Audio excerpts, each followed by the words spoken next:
Here's how to delete all your recently used emojis on your iPhone. First, remove the emoji keyboard. To do this, open the Settings app on your iPhone.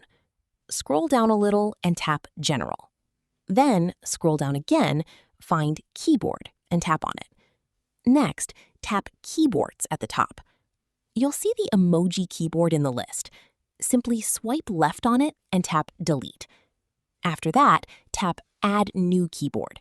Search for the emoji keyboard and add it back. This refreshes the emoji keyboard and clears your emoji history. If your recently used emojis are still not fully cleared, reset the keyboard dictionary. Open the Settings app again and go to Settings.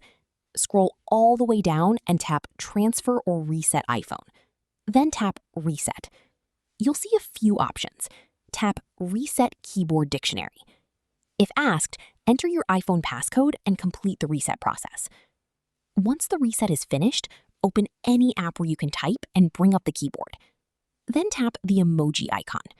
You'll see that the emoji keyboard has been reset to its default state, and all your recently used emojis should now be cleared. And that's it.